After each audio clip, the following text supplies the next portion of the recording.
Brian McLean and Steve Emerson talking about the Boxtrolls. I wanted to start off by asking, I'm a huge fan of stop-motion animation, and I know 3D printing has really sort of changed the game in that regard. And I know y'all used it on Paranorman. How did the technology develop for Boxtrolls? How did it expand, and what new challenges did you have to meet for it? That's an excellent question. We actually started using 3D printing on Coraline. Okay. And we were the first studio to do that for stop-motion animation. And on Coraline, we were printing out of a plastic, which meant that every face had to be hand-painted. And on Paranorman, it was the first time we actually used a color 3D printer. So we were trying to sort of figure out, are these crazy 3D printers going to work, and are they going to be able to give us the level of precision and detail that we needed for stop-motion? And we sort of were breaking the surface of that on on Paranorman. And then when Boxtrolls came along, we sort of realized that we were onto something, and we had a process that was working, but how could we continue to sort of evolve and push that? We didn't use different technology between Paranorman and Boxtrolls. We used the same 3D printers, but we just knew more about the process, and we were able to sort of find ways to push the printers and get them to do things that just 2 years prior we would have thought were impossible. And by that I mean the level of subtlety that these characters have. And subtlety basically translates into just thousands and thousands of faces. The more subtle a character moves, the more smaller the increments are, the more faces you need to be able to support that. And then the other thing we really pushed was the color. And it's very evident in sort of looking at these theatrical, wonderful, bright paint jobs that these characters' faces have, between the Boxtrolls to the White Hats to Snatcher and Allergy Snatcher.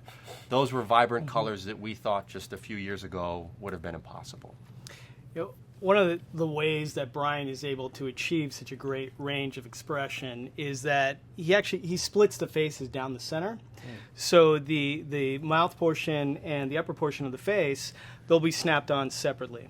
And what ends up happening, not always, but usually. Yep. So what ends up happening is we have this horizontal line that spans the length of the characters' faces. And that was actually how I started at Laika, was they had this problem that needed to be solved, and then I came aboard and I helped them implement a process and led that team through getting Coraline done.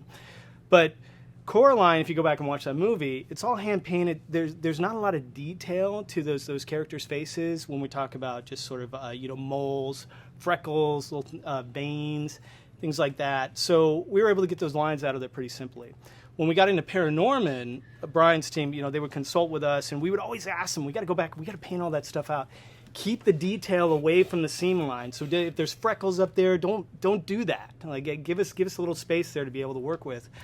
Then somehow when we got into the Boxtrolls, I don't know if we were too busy like wrapping up Paranorman or what was going on, but suddenly that whole rule started getting ignored. And a lot of but a lot of the character detail that we're on specific, especially with the Boxtrolls faces, are crossing right across that split line, and it forced us to engineer solutions on our side as well. Did you find that also may have played into some artistic decisions? Because one of the great things that I liked about this movie is everything does feel very built and constructed and sort of almost against straight lines and sort of going on kilter. Did you feel like you could sort of play into that because of the setting and because of Cheesebridge sort of feels like a world built from scratch?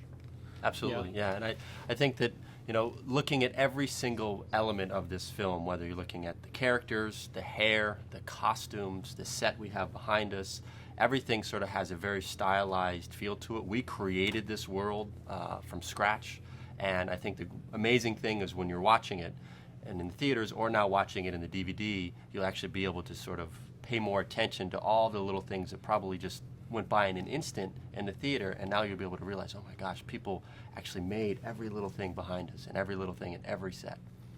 So having worked on visual effects both with live action and with stop motion, what has sort of carried over from working with live actors to this stop motion animated process, and what are some of the key differences there? Well, the visual effects side of Laika is it's rooted in live action visual effects, because essentially that's what we're doing. Right. I mean, we're shooting things live action with a camera, real objects, and in terms of how we complement all those environments with visual effects, it's all got to be photoreal.